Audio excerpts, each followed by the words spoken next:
दोस्तों, युद्ध विराम की बातचीत के बीच में आज ईरान ने इजराइल पर ताबड़तोड़ हमले किए।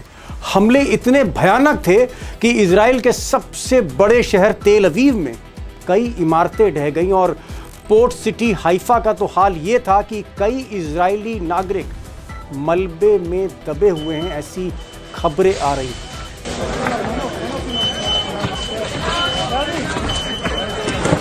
अब दोस्तों, आज के ये हमले इसलिए भयानक थे क्योंकि ईरान की इस्लामिक सेना ने जो आज मिसाइलों का इस्तेमाल किया, यूज़ किया है, वो हाई स्पीड हाइपरसोनिक मिसाइल्स थी और उसमें 1500 किलो से लेकर 2000 किलो यानी 1.5 टन से लेकर 2 टन के बम थे, बारूद था। और इसीलिए जब इनको दागा गया है, खासकर हाइफा में जो वीडियो आया सामने, इनके दगने के बाद हाइफा में कई जगह धुएं के बड़े बड़े गोले दिखे, गुबार दिखे।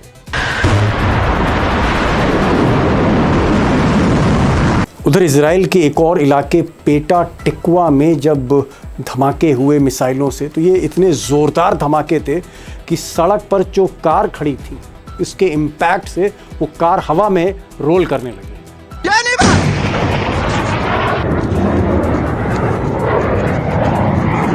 अब दोस्तों, पिछले 24 घंटे या यूँ कहूँ 48 घंटों से जिस तरह से ईरान हमले कर रहा है, ऐसा लग रहा है कोई पुराना बदला इंतकाम ले रहा हो इजराइल से। रुक रुक के हमले हो रहे हैं लास्ट 48 आवर्स, आप कह सकते हैं 2 दिनों से। और सबसे बड़ी बात यह है कि चाहे तेल अवीव से जो वीडियो आ रहे हैं या हाइफा से जो वीडियो आ रहे हैं, बड़ी मुश्किल से एक तो वीडियो आते हैं, उसमें आप देखेंगे कि शहर में हर जगह आपको एम्बुलेंस दिख रही है। एम्बुलेंस आ रही हैं, एम्बुलेंस जा रही हैं। ये फ्रीक्वेंसी है ब्लास्ट की, मिसाइल अटैक की।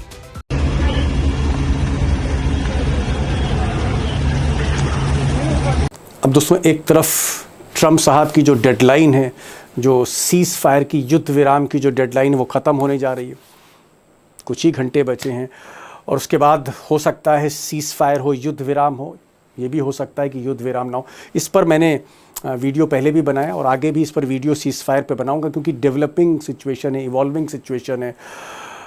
चाइना और रशिया भी अब चाहते हैं कि किसी तरह से युद्ध विराम हो, लेकिन ईरान की शर्तों पर। उस पर मैं अलग से एक वीडियो अभी आगे और बनाऊंगा। लेकिन जो बड़ा सवाल है वो ये है कि ये जो हमले इजराइल पर हो रहे हैं लगातार, उसको लेकर ईरान की इस्लामिक सेना के प्रवक्ता का कहना है कि साहब, इजराइल लगातार ईरान के जो एनर्जी इंफ्रास्ट्रक्चर, यानी जो बिजली घर हैं, पेट्रोकेमिकल प्लांट्स हैं या न्यूक्लियर फैसिलिटी प्लांट्स हैं जहाँ बिजली बनती है, या फिर तेल के कारखाने हैं या डिपो हैं, वहाँ पर जो हमला कर रहा है, हम उसके बदले में ये हमला हाइफा पे कर रहे हैं, तेल अवीव में कर रहे हैं। ये ईरान का कहना है। लेकिन इससे भी बड़ा सवाल है, सीज़ फायर से भी बड़ा सवाल है। और सवाल ये है आज, जिसका मैं कोशिश करूँगा एक्सपर्ट के ज़रिए आपको जवाब मिले। बिग क्वेश्चन, और क्वेश्चन ये कि क्या पिछले 20-25 दिनों में ईरान के पास high range intercontinental ballistic missile, यानी 10,000 किलोमीटर की रेंज वाली मिसाइल भी उसके पास आ चुकी है?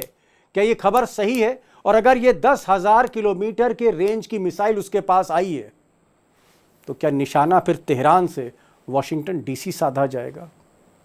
क्या ऐसा वक्त भी आ सकता है जब ईरान तेहरान में बटन दबाएगा, मिसाइल कई हजार किलोमीटर समंदर पार करते हुए वॉशिंगटन डीसी तक जा सकती है? अगर ऐसा है तो ये और बड़ी खबर है। और यही सवाल मैंने हमारे वॉर हिस्टोरियन, हमारे ईरान के एक्सपर्ट, इस जंग पर जो बहुत बारीक निगाह रख रहे हैं, अमरीश मिश्रा से पूछा कि क्या इस वक्त, यानी पिछले 15-20 दिनों में, क्या ईरान ने इंटरकॉन्टिनेंटल बैलिस्टिक मिसाइल हासिल कर ली है, एक महाद्वीप से दूसरे महाद्वीप पर जो निशाना साधते हैं? हालांकि हिंदुस्तान के पास भी वो मिसाइल है और दुनिया में बहुत कम देश हैं जिनके पास ICBM है, इंटरकॉन्टिनेंटल बैलिस्टिक मिसाइल है। अमरीश जी से मैंने पूछा है, क्योंकि ये एक बहुत बड़ा गेम चेंजर है। और ऐसे में अगर घबराए हुए हैं ट्रंप, तो कुछ हद तक सही भी है। अमरीश भाई, आज मैं चीज देख रहा हूं कि एक तरफ सीज फायर की बात हो रही है, हर मुल्क पहल कर रहा है, भारत भी चाहता है, चाइना भी चाहता है, तो रशिया भी चाहता है कि भाई जंग कहीं रुके किसी तरह से। लेकिन इस शांति वार्ता के बीच में, सीज फायर की बातों के बीच में, आज सबसे ज्यादा हमले इजराइल पे हुए, वो चाहे उनकी पोर्ट सिटी हाइफा हो, चाहे वो जेरूसलम का आउटस्कर्ट्स हो, खासकर जहां पर सरकारी बिल्डिंगें हैं इजराइल की, या फिर तेल अवीव जो सबसे बड़ा शहर है। ऐसा लग रहा है जैसे हर आधे घंटे पे, 1 घंटे पे किसी बिल्डिंग में धमाका, कहीं पर आग लग रही है, कहीं पर जो है फायर ब्रिगेड दौड़ रही है, मलबे में लोग दबे जा रहे हैं। ये अचानक ईरान को क्या हो गया है? क्या कमर ही तोड़ देगा पूरी इजराइल की? देखिए दीपक, ये आज जो ईरान ने हमले किए उसमें 1500 से 2000 किलोग्राम के वॉरहेड्स थे उन मिसाइल्स। 1500 से 2000 किलोग्राम, मतलब 1.5 टन से 2 टन के वॉरहेड, यानी जो मिसाइल के आगे जो बम है, बारूद, उसकी बात कर रहे हैं? 2 टन बिल्कुल, का बारूद? 2 टन का बारूद। और ओ माय वो गॉड। और वो जो वो क्लस्टर म्यूनिशंस थे, यानी जो वो एक्सप्लोड करता है तो कई दिशाओं में फैल जाता है। तो अब आप ओके। सोचिए, अगर 3-4 अलग अलग थोड़ी दूर, मतलब 3-4 अपार्टमेंट्स हैं या ऑफिसेज हैं, वो हम लोग बाद में बात करेंगे, जो टेक कंपनीज के ऑफिसेज हैं। तो जी। 3-4 ऑफिस हैं, आपने देखा होगा कई जगह होते, तो वो एक ऑफिस गिर रहा है, उसी समय दूसरा गिर रहा है, उसी समय तीसरा गिर रहा है। तो जो ओहो। रेस्क्यू टीम्स है वो कंफ्यूज्ड है। ओके। इसीलिए लेकिन एक मलबों चीज, में इसीलिए एक मलबों चीज, में इजरायली दब जा रहे हैं। ठीक ठीक ठीक, नहीं सही कह रहे हैं आप कि क्लस्टर बम फटता है और 4-5 अपार्टमेंट्स में फिर जाके जो है वो धमाके होते हैं। ये बताइए कि क्या रडार सिस्टम जो इजराइल का है, जो आयरन डोम है, जो सुरक्षा कवच है, और नेतन्याहू साहब तो ये कहते थे कि साहब परिंदा पर नहीं मार सकता, और हम लोगों का भी ऐसा परसेप्शन था दुनिया का कि साहब इजराइल में चिड़िया नहीं घुस सकती। तो ये फिर क्या हो रहा है? क्या रडार सिस्टम पूरी तरह फेल है, और बीच में जो एक नए रडार सिस्टम की बात हो रही थी उसको किसी तरह से रिवाइव करने की बात हो रही थी, रिस्टोर करने की बात हो रही थी, तो इन 10-15 दिनों में क्या इजराइल को साजो सामान नहीं मिला अमेरिका से? कुछ नहीं मिला इजराइल को, यही तो बात है। भाई, अमेरिका अपनी देखे कि इजराइल को देखे, ये भी तो सवाल है। ओ। ओ। अमेरिका की जो थार्ड मिसाइल्स हैं, जो थार्ड उनका एयर डिफेंस सिस्टम है, वो ध्वस्त हो गया। वो ना दुबई को बचा पा रहा है, ना कुवैत को बचा पा रहा है, ना कतर को बचा पा रहा है, ना बहरीन को बचा पा रहा है। तो अब इजराइल कैसे बचेगा? इजराइल को वो जो स्टॉक इजराइल का खत्म हो गया है, आयरन डोम का, एरो मिसाइल्स का, डेविड स्लिंग का, जो उनकी चीफ, जो मेन उनकी जी। एयर डिफेंस, उनकी मिसाइल्स खत्म हो गई हैं। अब नई कहां से आएंगे आप बताइए? उनको बनाने में महीनों लग जाएंगे।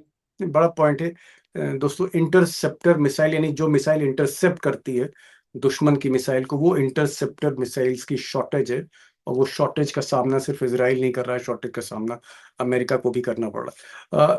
अमरीश भाई, ये जो तेल अवीव पे स्ट्राइक हो रही है, हाइफा पे स्ट्राइक हो रही है, हाइफा में क्या रिफाइनरी काम कर रही है, या जो सबसे बड़ी और एकमात्र जो रिफाइनरी है इसराइल की हाइफा में, वहां पर बहुत ज्यादा डैमेज हो चुकी है, वो काम नहीं कर रही? क्या हेल्थ सिस्टम, ऐसा कहा जा रहा है कि अस्पताल मेकशिफ्ट चल रहे हैं, बंकर्स में चल रहे हैं, पार्किंग लॉट जहां कार पार्किंग बेसमेंट में खड़ी होती वहां पर अस्पताल चल रहे हैं? क्या अस्पतालों की हालत, अ, उसके बाद अलावा पुलिस रिस्पांस की हालत, ये सब क्या चरमरा गया ढांचा पूरी तरह से? देखिए, एक कोलैप्स तो है, इंटरनल कोलैप्स इजराइल में है। नंबर एक, देखिए हाइफा में जो एनर्जी का उनका सेंटर था, मेरी खबर है कि 60 से 70% जो इजराइल की एनर्जी सप्लाई है, जिसमें गैस भी है, पेट्रोल भी है, डीजल भी है, सब कुछ है, वो डिसरप्ट हो गई, डिसरप्ट। ओके। डिसरप्ट। और इसलिए इजराइल को पूरी तरह से रिलाय करना पड़ रहा है, मतलब पड़ रहा है इलेक्ट्रिसिटी पे। लेकिन इलेक्ट्रिक पावर प्लांट्स पे भी ईरान ने हमले कर दिए। ये ओके। नया डेवलपमेंट पिछले 2 दिनों में। तीसरी तो क्या बात, ऐसा तो नहीं है, ऐसा तो नहीं है कि इसराइल जो इस वक्त वो बुशेर में न्यूक्लियर पावर प्लांट्स पे या पेट्रोकेमिकल्स पे या उनके बिजली घरों पर जो हमला कर रहा है ईरान के, उसकी एक खींच है कि उसको बहुत ज्यादा डिस्ट्रॉय कर दिया ईरान ने, इसका बदला ले रहा है इसराइल? नहीं, इजराइल देखिए, उसमें फर्क यह है कि जब ईरान मार रहा है तो बिल्कुल प्रिसाइज स्ट्राइक्स हो रही हैं। जब इजराइल मार रहा है तो वो अगर पेट्रोकेमिकल फैक्ट्री को वो निशाना बना रहा है, तो वो या तो पार्शियली डैमेज हो रही है या वो किसी सिविलियन एरिया में गिर जा रही है। तो अब पहली बार ये सवाल उठ गया है कि ईरान की जो अपनी प्रिसाइज मिसाइल्स थी उनका क्या हुआ। मतलब अचूक निशाना नहीं है, जहां निशाना बिल्कुल लगना चाहिए मिसाइल का, इजराइल वहां नहीं लगा पा रहा है। नहीं लगा पा रहा है। और ये चीज मजेदार बात यह है कि इसराइल पहले ईरान को कहता था कि ये नौसिखी हैं, अमेचर, ये मिसाइल सही नहीं दाग पाते। आज क्या हो रहा है, जी। ठीक उल्टा। हेल्थ सिस्टम पे आप कुछ बता रहे थे। हेल्थ सिस्टम में हालत ये है कि अब मैं क्या बताऊं कि ऐसी ऐसी खबरें आ रही हैं कि वहां भी रेसिज्म हो रहा है, कि जो गोरे यहूदी हैं उनको तरजीह तरजीह दी जा रही है, जो भूरे और काले यहूदी उनके साथ भेदभाव हो रहा है। ओह माय और गॉड। ये कोई, हम ये नहीं कह रहे कि कोई जानबूझ के, चलिए वो छोड़ दीजिए, ये सिस्टम का कोलैप्स है। जब कोई, सिस्टम को लग। जब तो जी वो जी, क्या हो जाता है कि जो जिसको जानता है उसका इलाज कर रहा है। समझ गया। आप जैसे कोविड में जो स्थिति थी कि जिसकी जान पहचान है, डॉक्टर जानता है या मेडिकल सुपरिंटेंडेंट जानता है, उसका इलाज हो जा रहा है। और यहाँ पर हमें ये नहीं कहना चाहिए कि कोई काले गोरे का भेद है, बल्कि ये कहना ये चाह रहे हैं कि सिस्टम जब कोलैप्स करता है, जब सिस्टम बिखरता है, अस्पतालों में बेड की जगह नहीं है, आईसीयू में जगह नहीं है, अस्पताल मेकशिफ्ट चल रहे हैं, कहीं ऑक्सीजन की कमी, इस तरह का जब सिस्टम है, doctor, nurse, support staff, trauma staff, इसकी अगर कमी है तो जाहिर तौर पे जो है वहां पर अफरा तफरी का माहौल रहेगा और एक पैनिक सिचुएशन रहेगी वहां पर। कि ये भी बात सही है जो आपकी वहां सोर्सेस इजराइल में बात हो रही है कि ज्यादातर नागरिक जो इजराइल के हैं वो देश छोड़ना चाह रहे हैं और इजिप्ट के रास्ते से बाई रोड वो इजिप्ट जाना चाहते हैं, वहां से कोई अमेरिका जा रहा है, कोई यूरोप जा रहा है। क्या ऐसी भी खबरें आ रही हैं और आपके पास कुछ इसका की कोई जानकारी है? देखिए दीपक जी, इसराइल में जो सिस्टम है वहाँ डुअल सिटीजनशिप है, यानी आप इसराइल के भी नागरिक रह सकते हैं, कहीं और के भी। लेकिन उसमें जो अपर क्लास इसराइल का है 10%, उसका वही फायदा उठाता था। और आज भी वो जो बाहर निकल, जिनको निकलना है वो निकल गए। लेकिन इस बार गजब हो रहा है कि जो आम जनता है इसराइल, वो बाहर जाना चाहती, वो पलायन करना चाहती। अब वो कहां जिनके से जाए? पास डबल पासपोर्ट है, दोहरे नागरिकता है, जिनके जिनके पास पास दो दोहरी देशों की। नागरिकता नहीं है, ओके। दोहरी नागरिकता उन अमीरों के पास है। जिनके पास दोहरी नागरिकता नहीं है वो कहां जाए?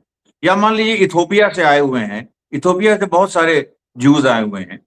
अब उनके उनका इथोपिया में वॉर चलती रहती है, वहां से भाग के आए। अब वो वापस वो जाएंगे भी तो कहां जाए? लेकिन वो यहां से निकलना भी चाह रहे हैं। Okay okay okay. ये अब एक पूरी और स्थिति बड़े, बनी। ठीक है, बहुत विकट स्थिति है सीज फायर के बीच में। ऐसा लगता है कि नेतन्याहू साहब की हालत बहुत खराब है और पता नहीं अक्टूबर में जो चुनाव होगा, नेतन्याहू जो कई बार चुनाव जीत के प्रधानमंत्री बने हुए हैं, इस बार उनका हालत क्या होगी? उनकी जनता बहुत विरोध कर रही है और ये नहीं चाहती है कि वो पिछले 37-38 दिनों से बंकर में जिए, बंकर में सोए, बंकर से ही काम करे, वर्क फ्रॉम होम, बल्कि वर्क फ्रॉम होम की जगह वर्क फ्रॉम बंकर, ये कल्चर जो है उससे एक तरह से एक बहुत बेचैनी है, मनोवैज्ञानिक कारण भी इसके हैं। लेकिन मैं एक थोड़ा सा एक और सवाल पर आ रहा हूँ, मुझे लगा कि अमरीश भाई आप ही इस सवाल का जवाब दे पाएंगे, क्योंकि ये जानकारी मुझे भी कहीं से नहीं मिल पा रही है। मैंने कुछ अखबारों में पढ़ा है कि इस वक्त 15-20 दिन के अंदर ईरान के पास कुछ ऐसी मिसाइलें आ गई हैं जो 10,000 किलोमीटर तक उनकी रेंज है। अभी तक तो उन्होंने 4,000 किलोमीटर की एक रेंज दिखाई थी, लेकिन ऐसा कहा जा रहा है कि 10,000 किलोमीटर, 10,000, मतलब अगर तेहरान से बटन दबेगा तो ये मिसाइल वॉशिंगटन डीसी पे मिस्टर ट्रम्प के ऑफिस तक जा सकती है, न्यूयॉर्क तक जा सकती है, यानी जो पूरब का तट है यूएसए का, वहां पर ये मार कर सकती मिसाइलें। क्या ये खबर सही है? और अगर ये सही है तो ये मिसाइलें कहां से मिल रही हैं? क्या नॉर्थ कोरिया से मिल रही हैं, मिस्टर किम जोन दे रहे हैं, अगर मैं साफ तौर पे पूछूं, या फिर इनको चाइना से मिल रही हैं, या इन्होंने खुद डेवलप करी हैं? मैं ये जानना चाह रहा हूं। अब देखिए दीपक जी, कहां से आ रही हैं, मैं तो नहीं, वो पहले सब तो ये बातें, बताइए कि आपके ईरानियन सोर्स क्या कह रहे हैं, मिसाइल इस तरह की है या नहीं है, हाँ या ना? मिसाइल तो इस तरह की हैं, मिसाइल इस तरह की आ गई हैं। कुछ ईरान की अपनी भी हैं, इंडिजिनसली जो उन्होंने डेवलप किए, खैबर शिकन, खुर्रमशहर 4। क्योंकि खुर्रमशहर 4 का एक वेरिएंट है जो मैक 15, यानी 15,000 किलोमीटर प्रति घंटे प्रति पे। घंटे की रफ्तार है जिसकी। प्रति घंटे की उसके पास भी है। नहीं नहीं, लेकिन लेकिन ये यहाँ जो क्या हुआ है कि जो एलाई नेशंस हैं, अब एलाई नेशंस में चाइना, रशिया, नॉर्थ कोरिया सब आते हैं, तो जो इनके ईरान के जो एलाइज वो ये इंश्योर करना चाहते हैं कि ईरान को किसी भी तरह की कोई कमी ना हो। अरे अगर भाई, ये अमेरिका ने मेरा सवाल ये है कि क्या ये नॉर्थ कोरिया ने किम ने दी है? हाँ या ना बोलिए, या नहीं बताना चाह रहे हैं उसको? नहीं, ये तो मैं कैसे कहता हूँ बताइए, ये हैं? किम ने दिए हैं, ये मैं कैसे कह दूं, या उन मिसाइल्स का क्या नाम है ये मैं नहीं बता सकता, साफ तौर पे माफी चाहता हूं। लेकिन सवाल ये है, मैं जिस ब्रॉडर पिक्चर पे ध्यान लोगों का ले जाना चाहता हूं कि ईरान अकेले नहीं लड़ रहा है और वो दायरा बढ़ रहा है। आप देखिए, ओके, चलिए। जो चाइना एक रशिया से इशारा है, शुरू हो, एक अब इशारा नॉर्थ कर रहे कोरिया हैं कि तक आ गया है। एक इशारा अमरीश मिश्रा कर रहे हैं। वैसे अक्सर इशारों में बात करते हैं, जो बहुत सेंसिटिव क्वेश्चंस होते हैं उनके जवाब तो देते हैं, पूरे मुकम्मल जवाब नहीं देते। ये कह रहे हैं कि 10,000 किलोमीटर रेंज की मिसाइलें हैं, यानी समंदर पार दूसरे महाद्वीप में जाके गिर सकती हैं, इसीलिए इनको इंटर कॉन्टिनेंटल बैलिस्टिक मिसाइल कहते हैं, आईसीबीएम कहते हैं। बहुत कम दुनिया में मुल्क हैं जिनके पास आईसीबीएम्स हैं। भारत के पास आईसीबीएम्स हैं, इंटर कॉन्टिनेंटल मिसाइल्स हैं। अगर ये मिसाइल अगर हैं और अमरीश मिश्रा हामी भर रहे हैं, तो अमरीश भाई फिर असली सवाल का जवाब भी दे दीजिए कि युद्ध अगर बड़ा, युद्ध महायुद्ध में तब्दील हुआ, तो क्या अमेरिका पर भी निशाना साधा जा सकता है? मुझे भी ये बताइए।